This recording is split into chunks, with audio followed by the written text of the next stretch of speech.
El título de la poesía es Perú, cosa seria. Y dice: un país que es cosa seria, un país de muertos porfiados, donde los verdaderamente vivos tienen poco que hacer, como no sea asesinar a los muertos porfiados. Un país arena, un país donde viajar por la geografía es viajar por la historia. Un país donde la gente segura tiene miedo con razón. Un país sin renuncia e irrevocable. Un país por exorcizar. Un buen lugar para morir. Un país que ara en el mar, pero no en vano. Un país de teólogos incrédulos. Una oficina de compromisos. Un país en salmuera. Un país gratuito. Un país por traducir. Un país donde todos quieren ser algo distinto a lo que ya son. Un país entre paréntesis. Un país agradecido. Un país que convierte en héroes a quienes quieren salvarlo, es decir, los mata. Un país de masturbadores. Un país malogrado. Un país por lograr. Un país de logreros. Un país sin adolescencia. Un país donde ser adulto es una forma de traicionar la propia infancia. Un país de entretenimientos pasivos. Un país donde la alegría avergüenza. Un país a lomo de mula. Un país donde alguien pregunta ¿quién soy? Se lo dicen, pero también se equivocan. Un país donde todos los mitos son crueles y la realidad es peor. Un país por cantar. Un país que se lo merece todo, pero que no lo consigue. Un país donde el joven quiere ser adulto o lo obligan. Y el adulto, un playboy. Un país que necesita un almirante para sus caballitos de totora. Un país donde la tristeza es antigua.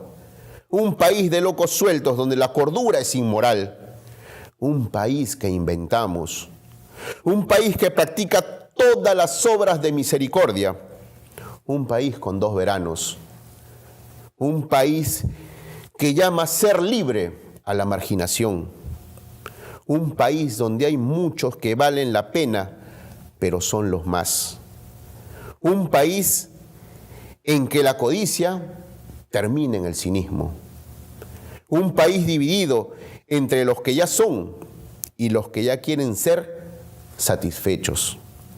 Un país donde la cultura es un modo de ser y un modo de no hacer. Un país que premia la simulación. Un país interrumpido, donde los incas no fueron imperio, los conquistadores feudales, ni los burgueses, ni los apristas, ni el socialismo socialista. Un país cíclico, siempre dispuesto a devorarse. Un país salmón que para sobrevivir nada contra la corriente. Un país incierto, violento, miedoso. Un país a punto. ¿De qué? De cualquier cosa, pero ya no aguanta ser lo que es. Un país donde la honestidad no es más que un arribismo dubitativo. Un país que hace de la broma un sustituto de la rebeldía. Un país cerámica.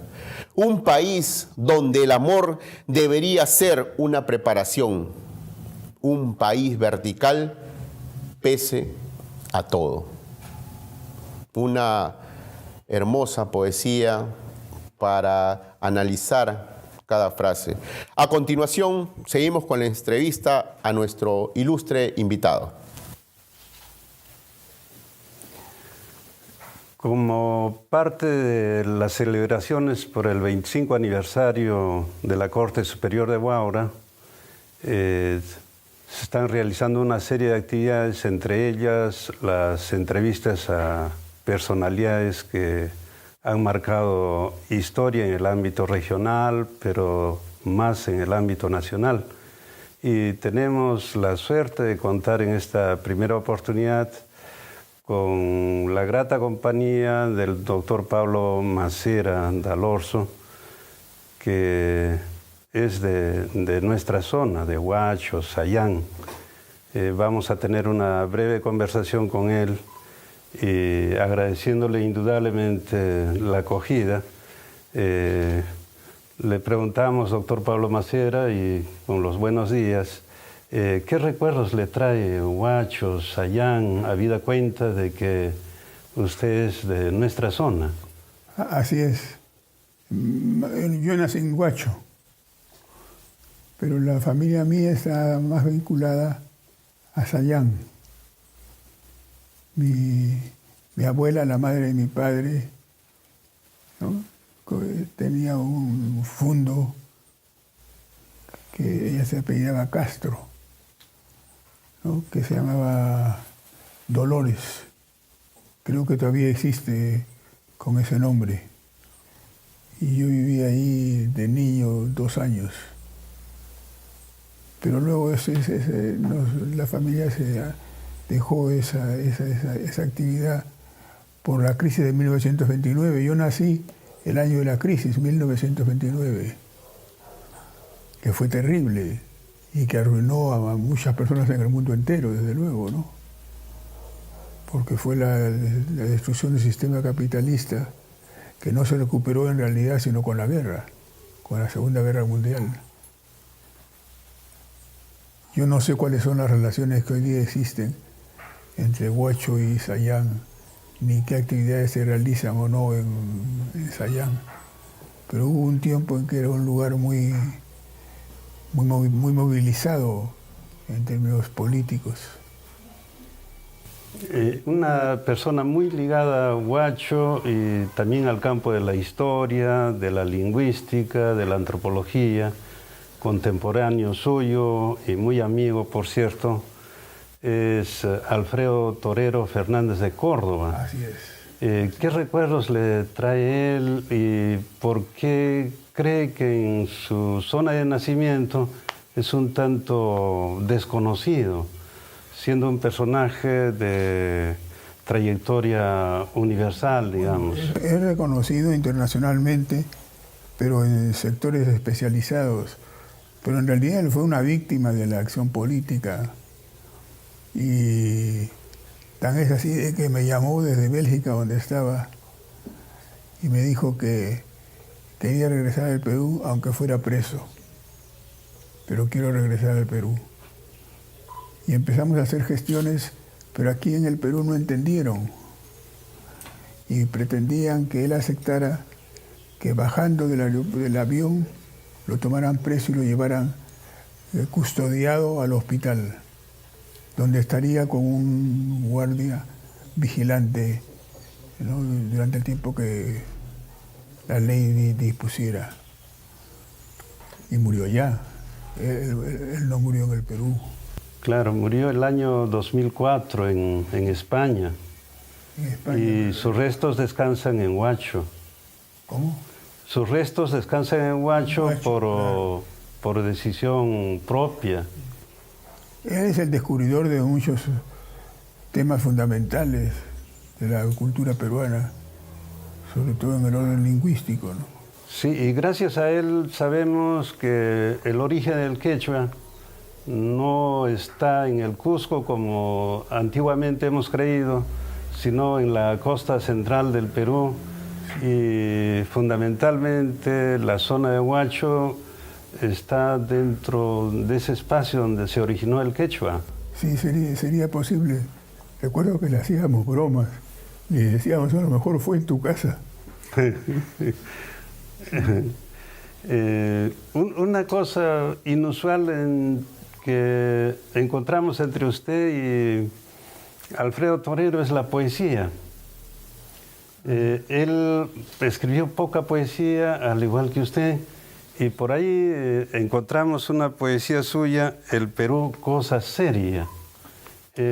¿Considera que la poesía nos ayuda a sintetizar lo que percibimos de la realidad de un país? Así es.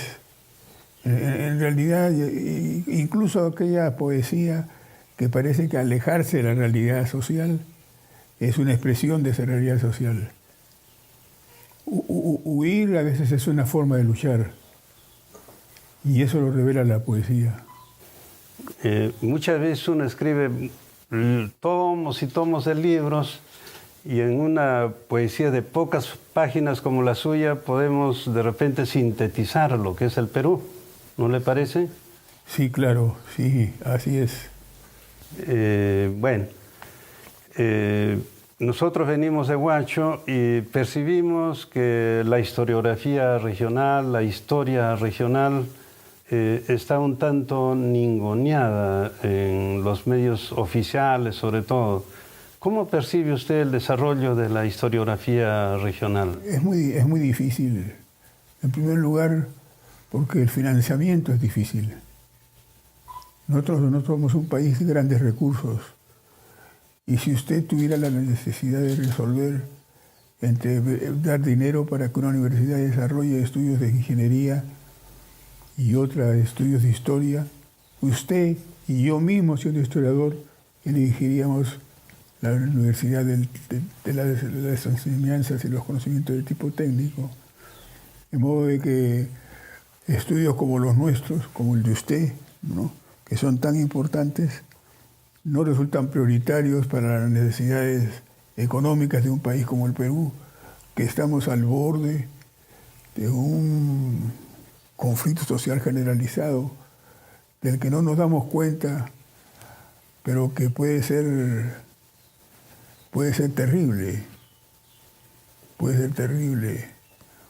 Yo imagino lo que puede haber en el Perú si hay un terremoto, un conflicto en el cual por lo menos el 60% de las casas populares de Lima se viene abajo. ¿Y qué respuesta damos? O podemos dar si los recursos que maneja el Estado, cualquiera que sea el partido político que esté gobernando, ¿no?, son muy limitados. ¿Cómo resolver ese problema? Y estamos al borde del sismo, ¿no? Estamos ya dentro de una zona de peligro y no sé la verdad.